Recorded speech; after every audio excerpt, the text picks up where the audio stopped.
Julius Caesar was done by the Mercury Theater without benefit of toga. It was as timely last October as it was 1,650 years after Caesar's murder when Shakespeare wrote it. And it is as timely today. A glance at your newspaper headlines and you will understand why tonight we could wish for the extra dimension of television. Shakespeare's great political tragedy about the death of a dictator, which is also the personal tragedy of a great liberal, exists in all times without identification or special reference to its time. Its story is real Roman history, and its source is the Roman historian Plutarch. From the Plutarch texts for the medium of radio broadcast, we have arranged a running commentary on the action of the play. No voice is better known, and none could be more suitable than that of radio's outstanding news commentator, Mr. H.V. Kaltenborn. And so tonight, the Columbia Broadcasting System begins the new series of the Mercury Theater on the Air with Orson Welles' world-famous production of Julius Caesar, starring the original New York cast: Orson Welles as Brutus, Martin Gable as Cassius, George Coulouris as Antony, and Joseph Holland as Caesar, with music by the celebrated American composer Mark Blitzstein, and H.V. Kaltenborn as the narrator. This is the history of a political assassination, the killing of a man who tried to make himself king. It is an account of how the murder was prepared, how it was carried out, and what happened later to the men who took part in it.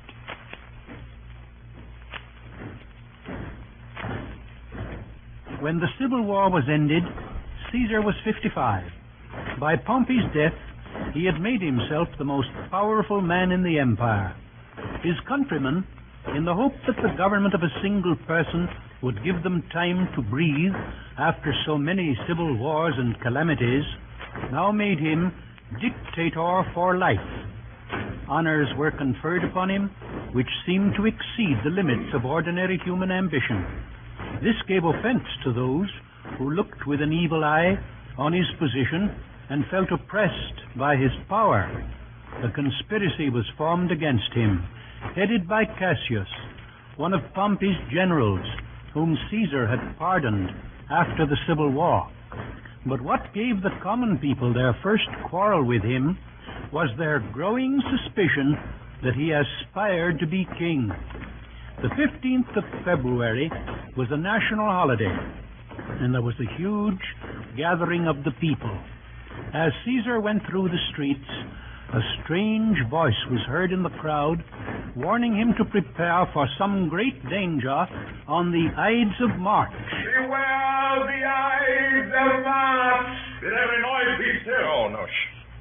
Caesar paused for a moment, and then, as the voice was still, marched on between the rows of soldiers who guarded him.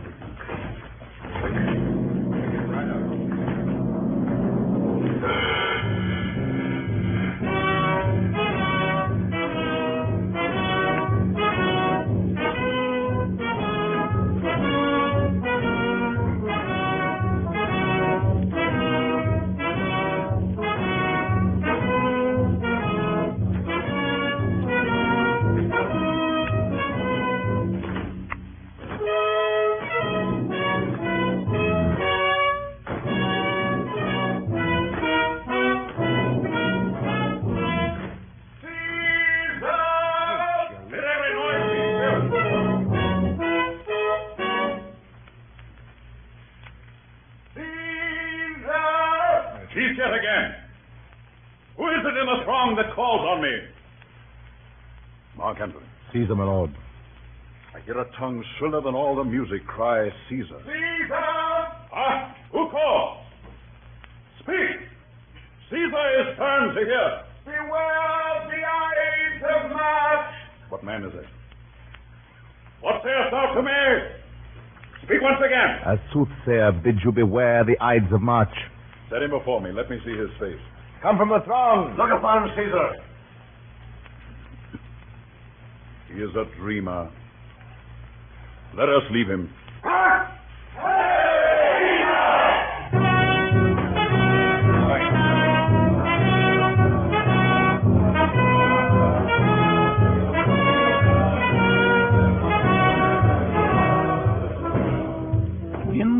forum, high above the heads of the people, Don't look at me. Go a ahead. golden throne had Look been at set him. for Caesar.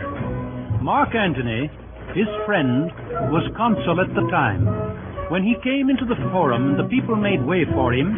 He went up and reached to Caesar a crown wreathed with laurel.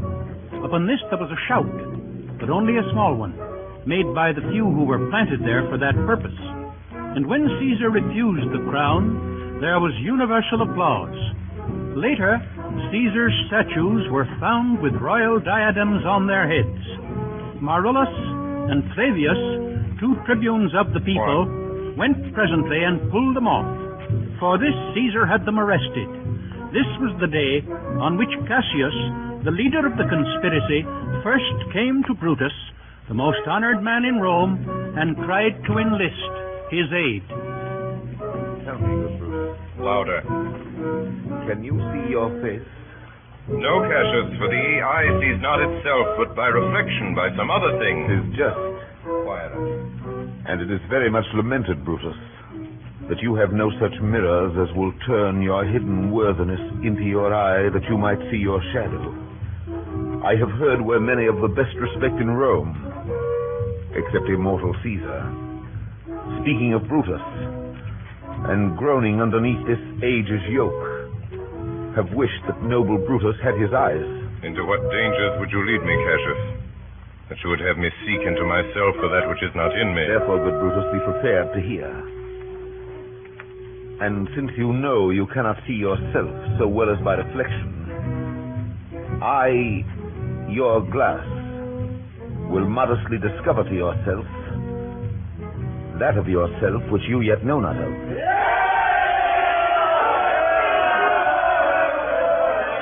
What means this shouting? I do fear the people choose Caesar for their king, don't Do you you people. fear it? Then must I think you would not have it so. I would not, Cassius, yet I love him well. But wherefore do you hold me here so long? What is it you would impart to me? I cannot tell what you or other men may think of this life. But for my single self, I had as lief not be as live to be in awe of such a thing as I myself. I was born free as Caesar, so were you. We both have fed as well. We can both endure the winter's cold as well as he. For once, up in a raw and gusty day, the troubled Tiber chafing with her shores, Caesar said to me, darest thou, Cassius, now leap in with me into this angry flood and swim to yonder point? Upon the word, accoutred as I was, I plunged in and bade him follow. And so indeed he did. The torrent roared, and we did buffet it with lusty sinews, throwing it aside and stemming it with hearts of controversy. But ere we could arrive the point proposed, Caesar cried, help me, Cassius, or I sink. I, as Aeneas, our great ancestor, did from the flames of Troy upon his shoulder the old Anchises bear, so from the waves of Tiber did I, the tired Caesar. And this man has now become a god. And we, petty men, walk under his huge legs and peep about to find ourselves dishonorable graves. Men at some time are masters of their fates. The fault, dear Brutus, is not in our stars, but in ourselves that we are underlings.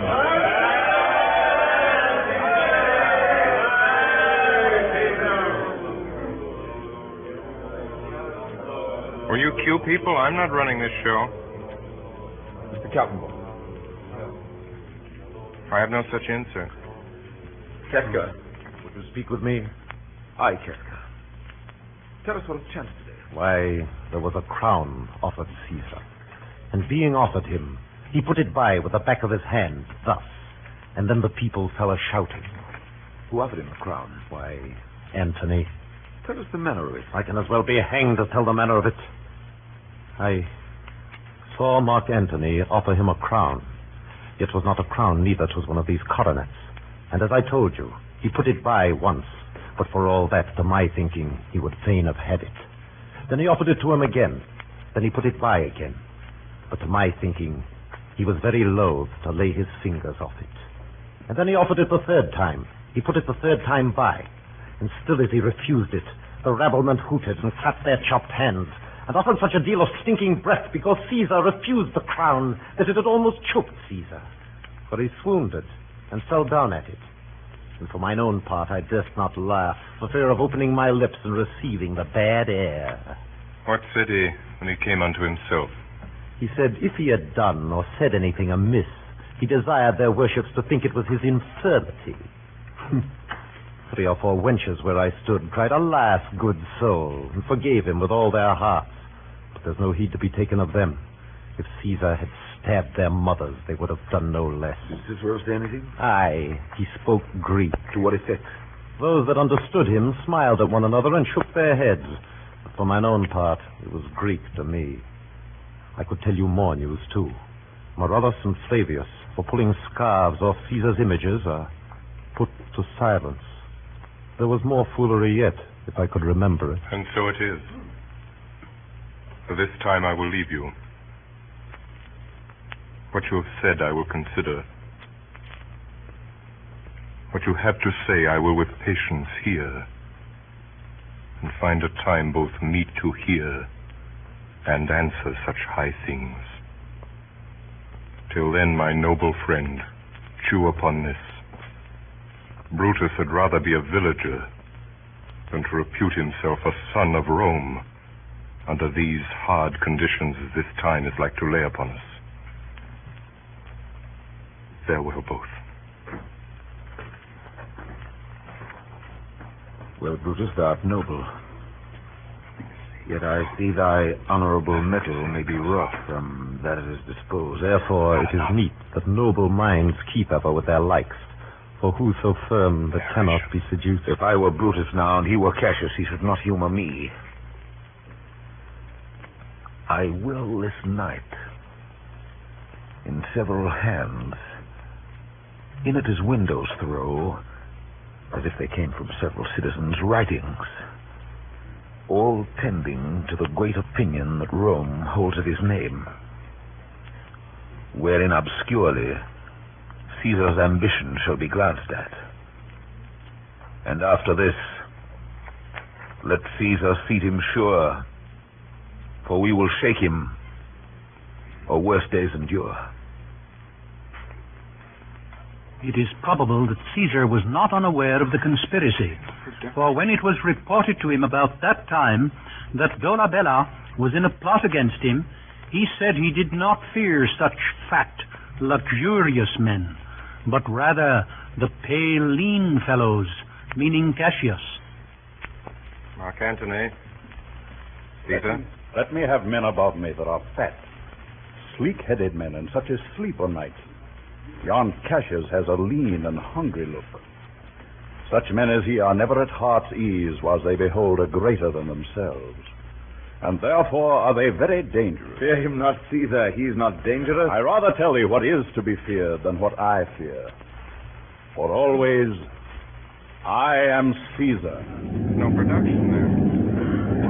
No press or anything.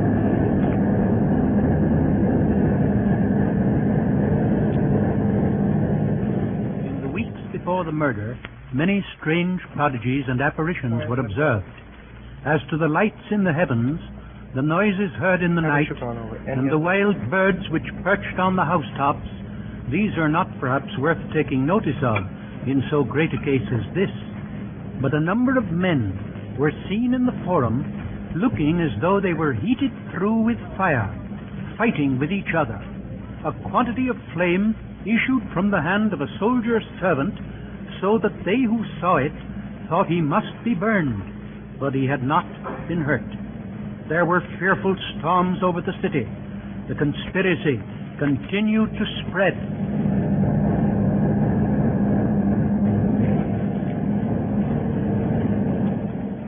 Who's there? A Roman. Catch us by your voice. Here. Good evening, sir. Brought you Caesar home? What night is this? A very pleasing night to honest men. Are not you moved when all the sway of earth shakes like a thing in turn? Oh, Cassius, I have seen tempests when the scolding winds have rived the knotty oaks.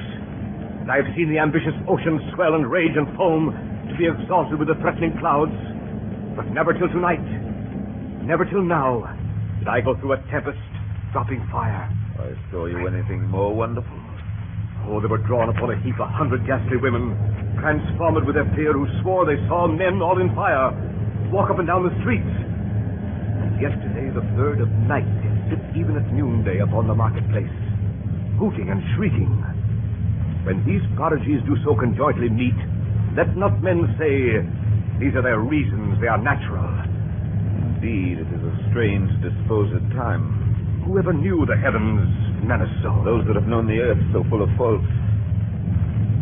Now could I send a name to thee, a man most like this dreadful night. A man no mightier than thyself. Or me. Caesar that you mean? Is it not Cassius? Indeed, they say the senators tomorrow mean to establish Caesar as a king. And he shall wear his crown by sea and land in every place, save here in Italy. I know what I will wear this dagger then. Hold my hand, and I will set this foot of mine as far as rule goes farthest. There's a bargain made. Come, sinner. You and I will yet ere day see Brutus at his house. 3 parts of him is ours already. And the man in Tyre up in the next encounter yields him ours.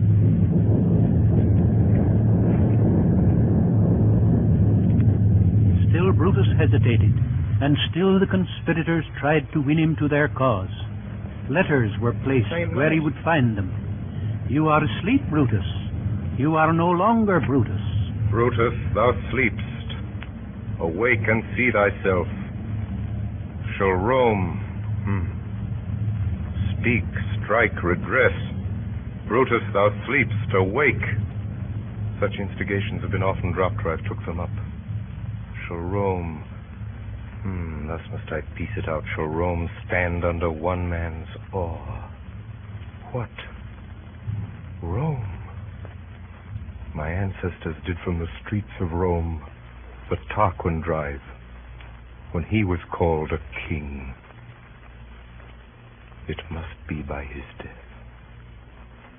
And for my part, I know no personal cause to spurn at him, but for the general, he would be crowned. How that might change his nature, there's the question. It is the bright day that brings forth the adder, and that craves wary walking. Crown him. That. And then I grant we put a sting in him that at his will he may do danger with. The abuse of greatness is when it disjoins remorse from power. And to speak truth of Caesar, I have not known when his affection swayed more than his reason. But 'tis a common proof that lowliness is young ambition's ladder, whereto the climber upward turns his face. But when he once attains the utmost round, he then unto the ladder turns his back, looks in the clouds, scorning the base degrees by which he did ascend. So Caesar may, then, lest he may prevent. In the end, Brutus agreed to meet the conspirators in the garden of his house. The men who came that night were Cassius, Casca, Cinna, Trebonius, and Decius Brutus. It was decided that Caesar should be killed in the Senate on the 15th of March, the day on which the crown would again be offered to him. Shall no man else be touched but only Caesar? Decius well urged. I think it is not meet Mark Antony, so well beloved of Caesar, should outlive Caesar. We shall find of him a shrewd contriver, and you know his means, if he improve them, may well stretch so far as to annoy us all. Which to prevent, let Antony and Caesar fall together. Our course will seem too bloody, Caius Cassius, to cut the head off and then hack the limbs. For Antony is but a limb of Caesar. Let us be sacrificers, but not butchers, Caius. We all stand up against the spirit of Caesar, And in the spirit of men there is no blood. Oh, that we could come by Caesar's spirit and not dismember Caesar. But alas, Caesar must bleed for it. Quiet in the studio. And gentle friends, let's carve him. The dish fit for the gods. Not hew him as a carcass fit for hounds. See? Count the clock. The morning comes upon us. We leave you, Brutus. Give me our hands all over one by one. Let us swear our resolution. Jesus. No, not an oath, if not the face of men, the sufferance of our souls, the time's abuse. If these be motives weak, break off betimes, and every man hence to his idle bed. So let high-sighted tyranny range on, till each man drop by lottery. But if these, as I'm sure they do, bear fire enough to kindle cowards and to steal with valor the melting spirits of women, then, countrymen, what need we any spur but our own cause to prick us to redress? What other bond than secret Romans that have spoke the word and will not falter? And what other oath than honesty to honesty engaged, that this shall be, or we will fall for it? Music. On the 14th of March, the day before the assassination, Caesar supped with Marcus Lepidus, and as he was signing some letters, and according to his custom, as he sat at table, there arose a question of what sort of death was the best, at which he immediately, before anyone could speak, said, "A sudden one." After this, as he was in bed with his wife, all the doors and windows of the house flew open together. He was startled at the noise and the light which broke into the room, and sat up in his bed, where, by moonlight, he perceived his wife fast asleep, but heard her utter in her dream some indistinct words and inarticulate groans. She fancied at that time she was weeping over Caesar, and holding him butchered in her arms. When it was day, she begged Caesar not to leave the house, but to adjourn the Senate to another time. Caesar laughed at her fears, and when the time was come, he started for the capital. On his way, he was handed a paper in which the whole plot was disclosed with the names of the conspirators. After his death, it was found still unopened. When Caesar entered, the Senate stood up to show their respect for him. Of the conspirators, some came about his chair and stood behind it, and others stood in front of him and talked to him. Then Tullius, laying hold of Caesar's cloak with both hands, pulled it down from his neck, which was the signal for the assault. Casca, that stood behind him, gave him the first wound in the neck. It was not mortal, and Caesar turned and put his hand on the dagger and kept hold of it. The conspirators closed around him with their naked knives in their hands. Which way soever he turned, he was met with blows, and saw their blades leveled at his face and eyes. For it had been agreed that they should each of them make a thrust at him, and flesh themselves with his blood, for which reason Brutus also gave him one stab in the groin. Some say that he fought and resisted all the rest.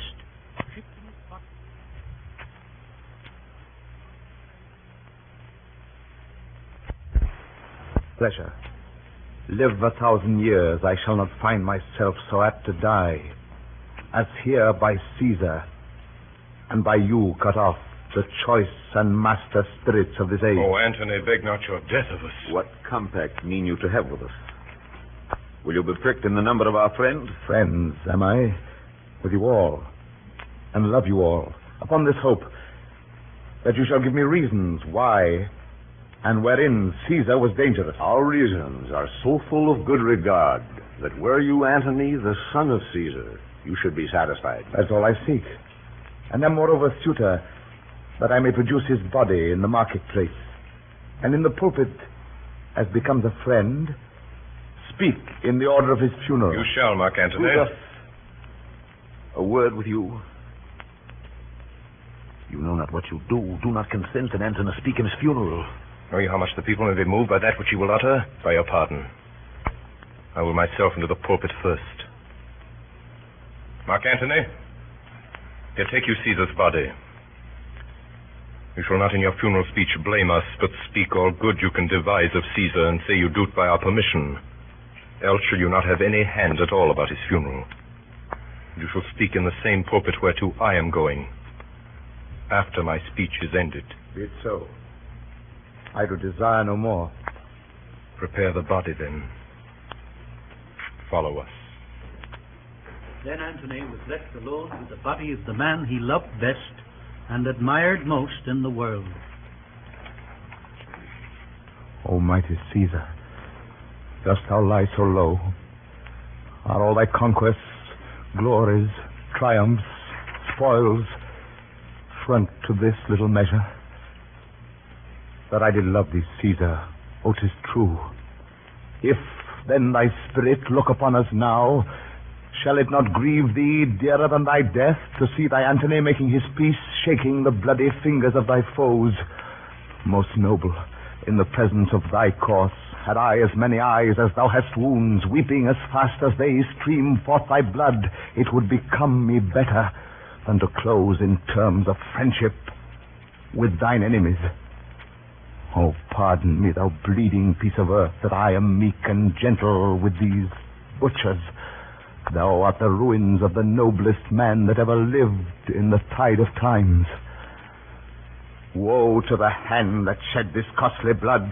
Over thy wounds now do I prophesy, which like dumb mouths droop their ruby lips to beg the voice and utterance of my tongue. A curse shall light upon the limbs of men. Domestic fury and fierce civil strife shall cumber all the parts of Italy. Blood and destruction shall be so in use, and dreadful objects so familiar, that mothers shall but smile when they behold their infants quartered with the hands of war, and Caesar's spirit ranging for revenge, with Ate by his side come hot from hell, shall in these confines with a monarch's voice cry havoc and exert the dogs of war.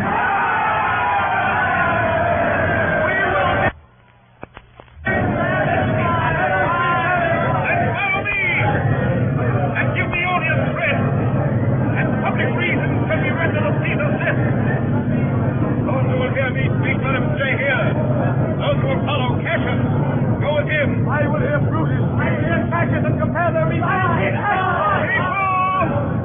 And senators, be not affrighted. Why not stand still?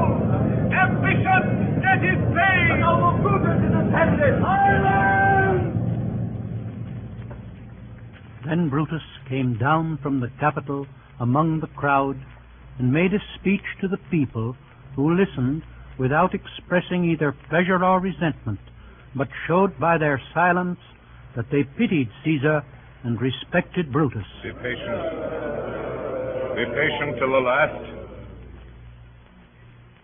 Romans, countrymen, lovers, hear me for my cause, and be silent that you may hear. Believe me for mine honor, and have respect to mine honor, that you may believe. Censure me in your wisdom, and awake your senses, that you may the better judge. If there be any in this assembly,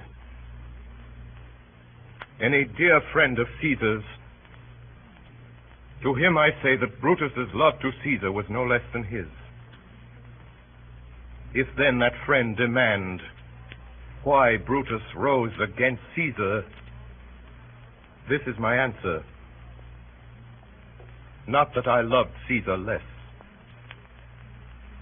but that I loved Rome more. Had you rather Caesar were living and die all slaves than that Caesar were dead, to live all free men? As Caesar loved me, I weep for him. As he was fortunate, I rejoice at it. As he was valiant, I honor him. But as he was ambitious, I slew him. There is tears for his love, joy for his fortune, honor for his valor, and death for his ambition. Who is here so base that would be a bondman? If any, speak for him have I offended. Who is here so rude that would not be a Roman? If any, speak for him have I offended. Who is here so vile that would not love his country? If any, speak. For him have I offended. I pause for a reply. None! Then none have I offended. I've done no more to Caesar than you will do to Brutus. Here comes his body, mourned by Mark Antony, who, though he had no hand in his death, shall receive the benefit of his dying, a place in the commonwealth, as which of you shall not? Good countrymen, let me depart alone, and for my sake stay here with Antony, do grace to Caesar's corpse, and grace his speech, tending to Caesar's glories, which Mark Antony, by our permission, is allowed to make. I do entreat you, not a man depart, save I alone, till Antony have spoke. With this I depart, that as I slew my best lover for the good of Rome, I have the same dagger for myself when it shall please my country to need my death. When Brutus was gone, the body of Caesar was brought out into the forum, all mangled with wounds, and Antony made a funeral oration to the people in praise of Caesar, and finding them moved by his speech, he unfolded the bloody garment of Caesar and showed them in how many places it was pierced, and the number of his wounds. He also told them at this time of Caesar's will, in which it was found that he had left a considerable legacy of money to each one of the Roman citizens. For Brutus' sake, I am beholding to you. What does he say of Brutus? He says for Brutus' sake he finds himself beholding to us all. Speak no harm of Brutus here. Caesar was a tyrant. Bless the Romans rid of him. Gentle Romans. Friends, Romans, countrymen, lend me your ears. Let's see what Antony can say. I come to bury Caesar, not to praise him. The evil that men do lives after them. The good is oft interred with their bones. So let it be with Caesar. The noble Brutus hath told you Caesar was ambitious. And it was so. It was a grievous fault. And grievously hath Caesar answered it. Here, under leave of Brutus and the rest, for Brutus is an honorable man. So are they all honorable men.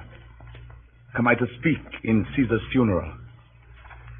He was my friend, faithful and just to me. But Brutus says he was ambitious, and Brutus is an honorable man. He hath brought many captives home to Rome, whose ransoms did the general coffers fill. Did this in Caesar seem ambitious? When that the poor have cried, Caesar hath wept. Ambition should be made of sterner stuff. Yet Brutus says he was ambitious, and Brutus is an honorable man. You all did see that on the Lupercal I thrice presented him a kingly crown, which he did thrice refuse. Was this ambition? Yet Brutus says he was ambitious, and sure, he is an honorable man. I speak not to disprove what Brutus spoke, but here I am to say what I do know. You all did love him once, not without cause. What cause withholds you then to mourn for him? O judgment, thou art fled to brutish beasts, and men have lost their reason. Bear with me. My heart is in the coffin there with Caesar, and I must pause till it come back to me. Methinks there is much reason in his saying. Thou consider rightly the matter. Caesar has had great wrong. I hear there was a word come in his place. Mark ye his word. He would not take the crown. He would not take the crown. Therefore it is certain he was not ambitious. If he found so, some will hear of my poor Antony. I was weak.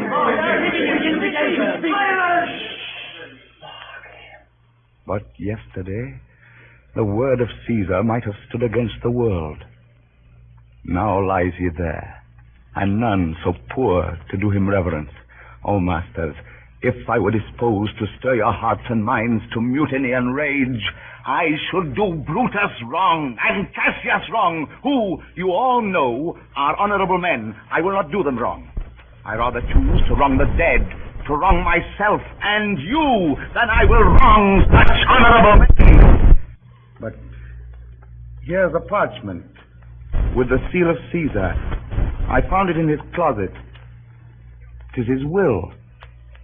Let but the commons hear this testament, which, pardon me, I do not mean to read, and they would go and kiss dead Caesar's wounds and dip their napkins in his sacred blood, yea, beg a hair of him for memory, and dying mention it within their wills, bequeathing it as a rich legacy unto their issue.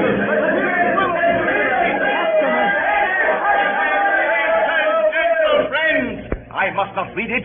It is not meet you know how Caesar loved you. You are not wood, you are not stones, but men. And being men, hearing the will of Caesar, it would inflame you, it would make you mad. Yes, 'tis good you know not that you are his heirs. Or if you should, or what would come of it? Let's hear the will.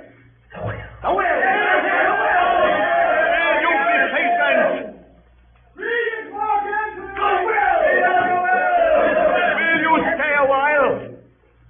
I have all shot myself to tell you of it. Fear I wrong the honorable men whose daggers have stabbed Caesar. I do fear it. That's the will. The will.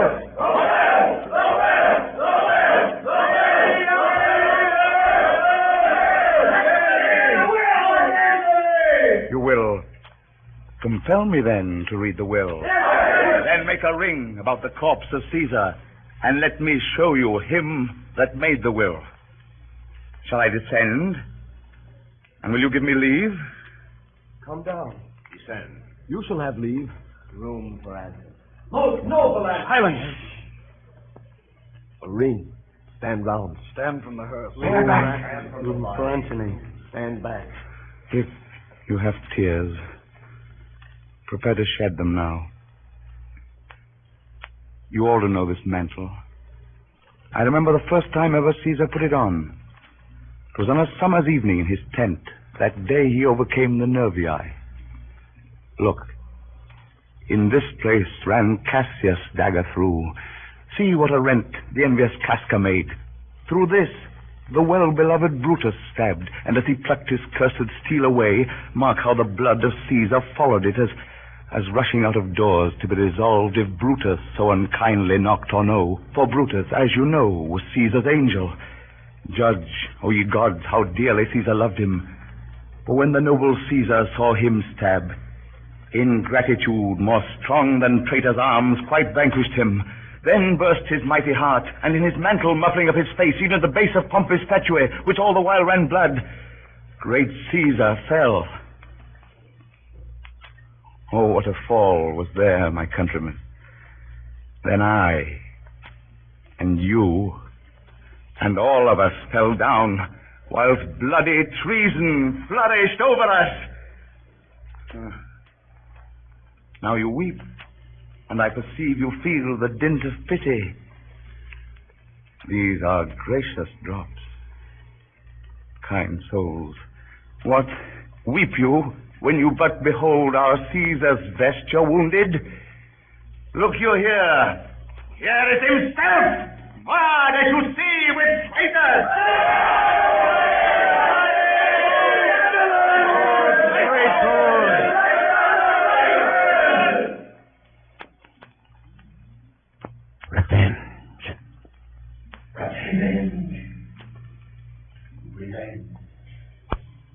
We'll be revenged. Vengeance! Hey, countrymen!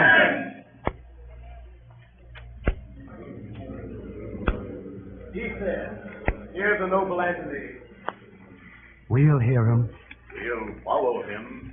We'll die with him. Good friends, sweet friends, Let me not stir you up to such a sudden flood of mutiny. They that have done this deed are honorable. What private griefs they have, alas, I know not that made them do it, but they are wise and honorable, and will no doubt, with reason, answer you. I come not, friends, to steal away your hearts. I am no orator, as Brutus is, but, as you know me all, a plain blunt man that love my friend, and that they know full well that gave me public leave to speak of him, for I've neither wit, nor words, nor worth, action, nor utterance, nor the powers of speech to stir men's blood. I only speak right on, tell you that which you yourselves do know. Show you sweet Caesar's wounds, poor, poor dumb mouths, and bid them speak for me. But were I Brutus, and Brutus Antony, there where an Antony would ruffle up your spirits and put a tongue in every wound of Caesar that should move the stones of Rome to rise and mutiny. Will mutiny? We'll burn the house of Brutus. About. Seek. Fire. Kill. Slay.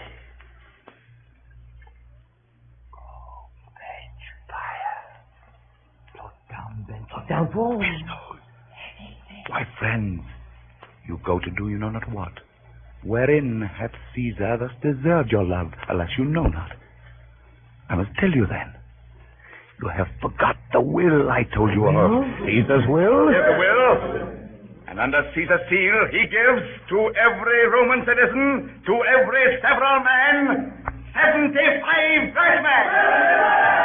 Moreover, he has let go his walks, his private arbors, and new planted orchards on this high Tiber. He has left them you and your heirs forever. Common pleasures to walk abroad and recreate yourselves. Here was a Caesar. When comes such another?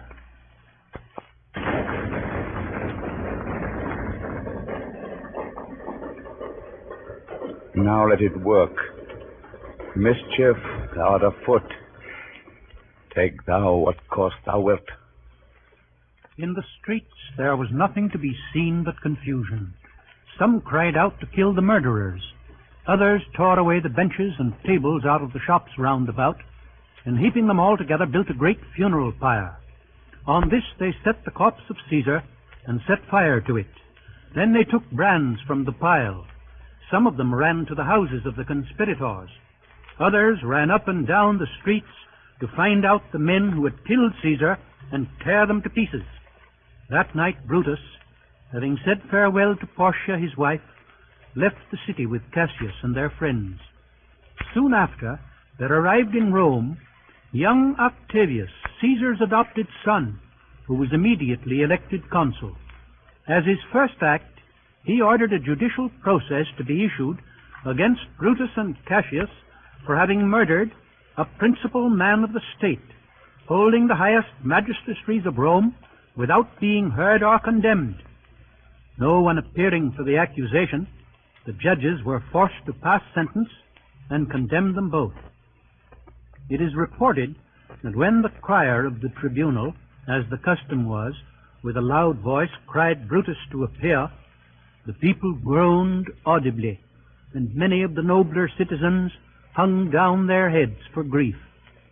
After this, Antony and Octavius made up a list for proscription, in which were set those of their enemies that were designed for the slaughter, amounting to over 200 persons. In the months that followed, the empire was divided into two factions, some going over to Brutus and Cassius, others to Antony and Octavius. 2 years after Caesar's murder, the armies of the two factions came face to face on the plains of Philippi. That night, Brutus sent for Cassius to come to his tent. There had been dissension between them lately. There was talk of corruption in Cassius' army, and Cassius himself was not above suspicion.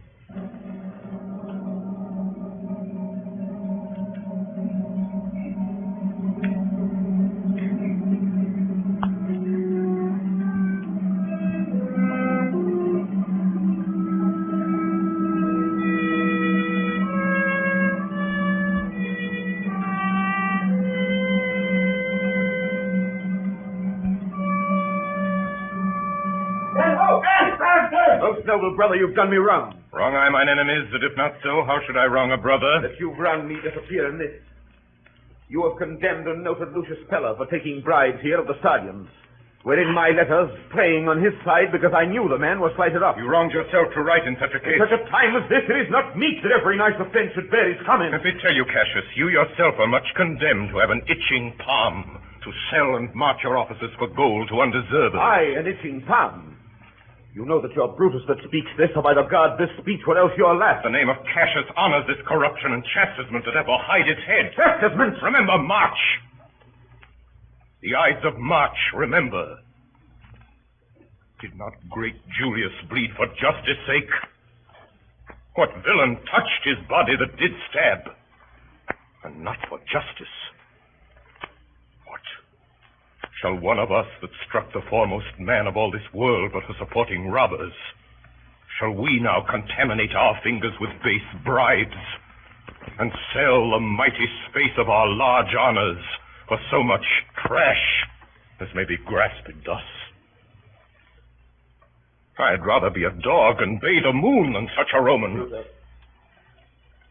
Bait not me, I'll not endure it. You forget yourself to hedge me in. I am a soldier, older in practice, abler than yourself to make conditions. Go to, you are not, Cassius. I am. I say you are not. Urge me no more, I shall forget myself. Tempt me no farther. Away, slight man. It's possible, must I endure all this? All this? I more. Fracture your proud heart, break. Must I observe you? Must I stand and crouch under your testy humor? By the gods, you shall digest the venom of your spleen, though it do split you. For from this day forth I'll use you for my mirth, yea, for my laughter when you are waspish. You say you are a better soldier. Let it appear so. Make your vaunting true, and it shall please me well. For mine own part, I should be glad to learn of noblemen. You wrong me every way. You wrong me, Brutus. I said an elder soldier, not a better. Did I say better? You did, I cannot. When Caesar lived, he durst not thus have moved me. Peace, you durst not so have tempted him. I durst not. No. What durst not tempt him? For your life you durst not. Do not presume too much upon my love. I may do that I shall be sorry for. You have done that you should be sorry for. There is no terror, Cassius, in your threats. For I am armed so strong in honesty that they pass me by as the idle wind, which I respect not. I did send to you for certain sums of gold, which you denied me. For I can raise no money by vile means. By heaven, I'd rather coin my heart and drop my blood for drachmas than to wring from the hard hands of peasants their vile trash by any indirection. I did send you for gold to pay my allegiance, which you denied me. Was that done like Cassius? I denied you not. You did. I did not. He was but a fool that brought my answer back. Brutus hath rived my heart. A friend should bear his friend's infirmities. But Brutus makes mine greater than they are. I do not till you practice them on me. You love me not. I do not like your faults. A friendly eye could never see such faults. The flatterers would not, though he do appear as huge as high Olympus. Come, Antony and young Octavius, come. Revenge yourselves alone on Cassius, for Cassius is a weary of the world. Hated by one he loves. Braved by his brother, checked like a bondman. All his faults observed. Set in a notebook, learned and conned by rote to cast into my teeth. Ah, I could weep my spirit from mine eyes. There's my dagger. I that denied thee gold will give my heart. Strike as thou didst at Caesar! For I know when thou didst hate him worst, thou lovest him better than ever thou lovest Cassius. Sheathe your dagger. Be angry when you will. It shall have scope. Do what you will. Dishonor shall be humor. Let Cassius live to be but mirth and laughter to his Brutus. When grief and blood ill-tempered vexeth him. I was ill-tempered too. Do you confess so much? Give me your hand. And my heart too. I did not think you could have been so angry. Oh, Cassius. I'm sick of many griefs. Of your philosophy you make no use if you give place to it. Portia is dead. Portia? She's dead. Mark Antony have made themselves so strong. But with her death, that tidings came. With this, she fell distract. And died so. Even so. The eve of night has crept upon our talk. There's no more to say. No more. Good night. Early tomorrow will we rise and hence. Noble, noble Cassius. Good night. And good repose. Lucius. Here, my good lord. What, thou speakst drowsily. Poor knave, I blame thee not. Thou art o'erwatched. Look, Lucius, here's the book I sought for so. I was sure your lordship did not give it me. Bear with me, good boy. I'm much forgetful. Canst thou hold up thy heavy eyes a while and touch thy instrument a strain or two? Aye, my lord. And please you. It does, my boy. Trouble thee too much, thou art willing. It is my duty, sir. Should not urge thy duty past thy might. I know young bloods look for a time of rest. I have slept already. It was well done. I should sleep again. I'll not hold thee long. If I do live, I will be good to thee. Orpheus with his lute made trees and the mountain tops that freeze bow themselves when he did sing. Da-dum, dee-dee-dum. To his music plants and flowers ever sprang as sun and showers. There had made a lasting spring. Da-dum, dee-dee-dum. Everything that heard him play, even the billows of the sea, hung their heads and then lay by. In sweet music is such art, killing care and grief of heart. Fall asleep or hearing die. Dee-dee-dum, dum-dee-dee-dum.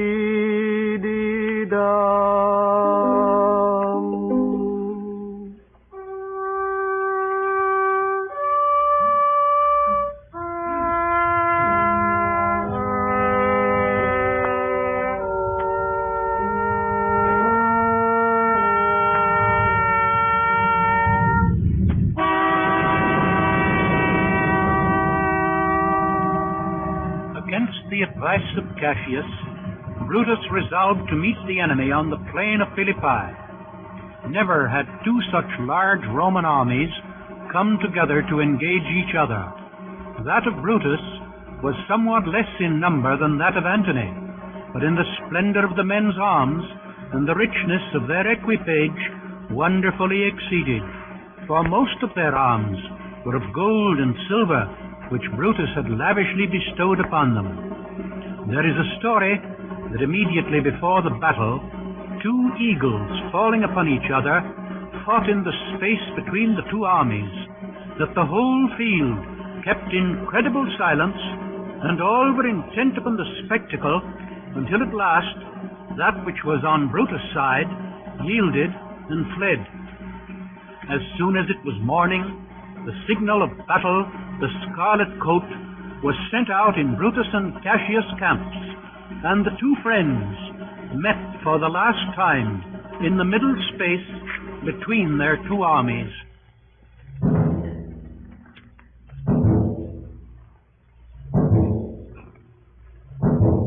Now, most noble Brutus, if we do lose this battle, then is this the very last time that we shall speak together? You're contented to be led in triumph through the streets of Rome? No, Cassius, no. Think not, thou noble Roman, that ever Brutus will go bound to Rome. He bears too great a mind. But this same day must end that work the Ides of March begun. And whether we shall meet again, I know not. Therefore our everlasting farewell take. Come ho! Away!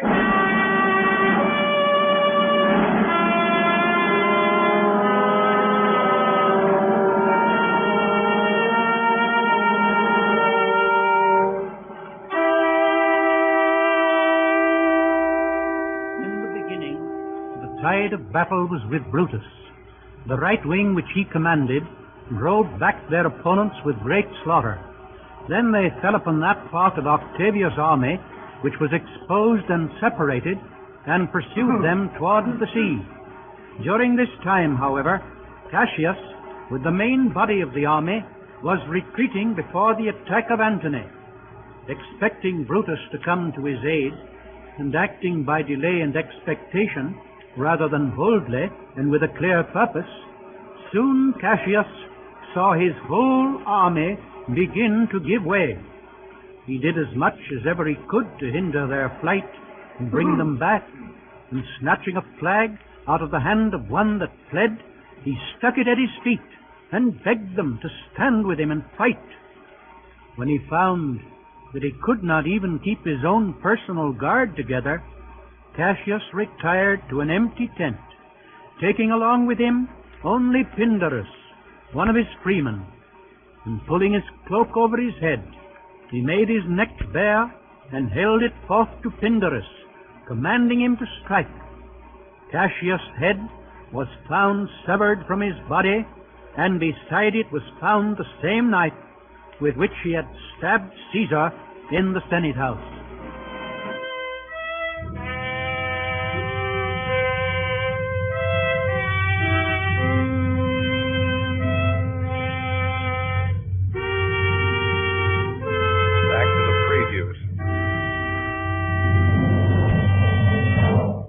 Cassius, Brutus gave the word too early, who, having some advantage on Octavius, took it too eagerly.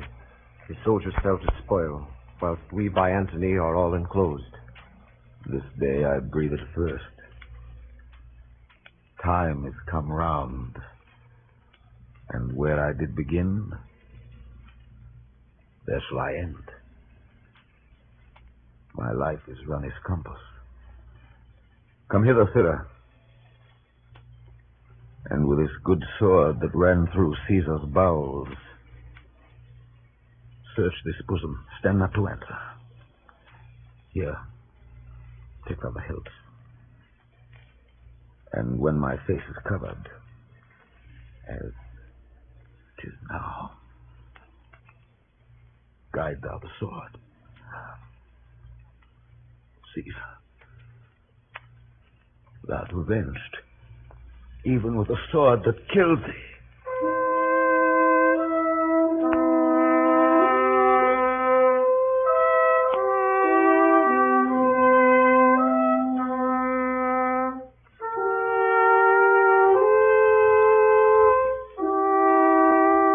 Some time later, Brutus, returning from the pursuit, wondered that he could not see Cassius' tent afar off, standing high as it was wont, and appearing above the rest of the camp.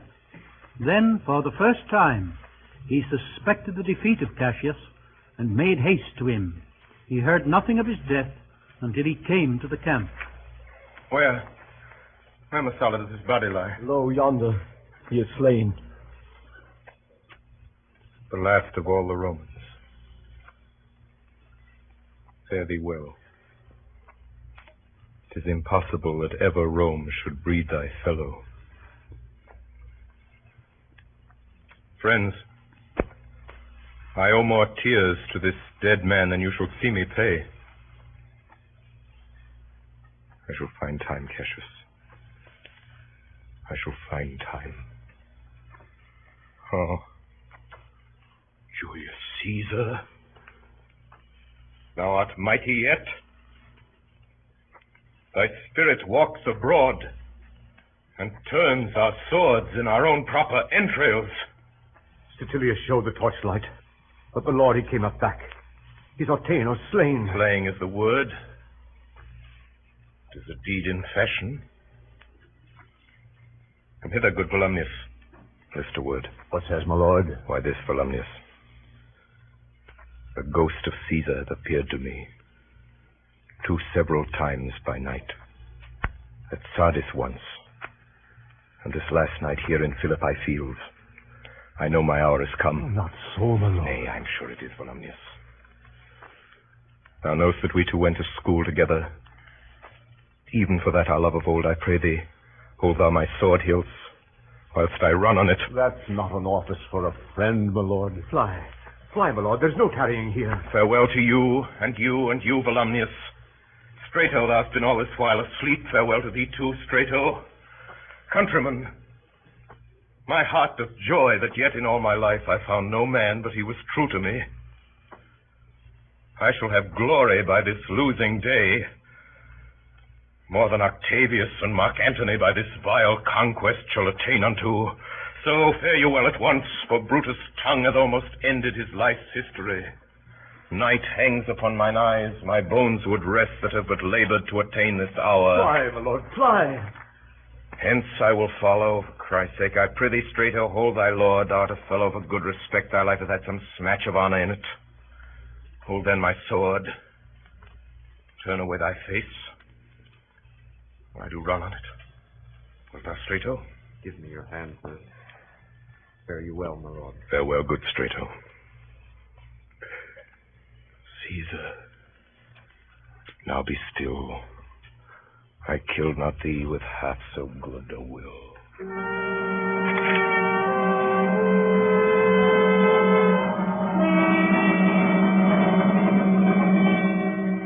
Brutus' dead body was found by Antony, who commanded the richest purple mantle that he had to be thrown over it. Then, before the assembled armies, he spoke over the body of his enemy. So Brutus should be found. This was the noblest Roman of them all. All the conspirators, save only he, did that they did in envy of great Caesar. He, only on a general honest thought and common good to all, made one of them. His life was gentle, and the elements so mixed in him that nature might stand up and say to all the world, this was a man.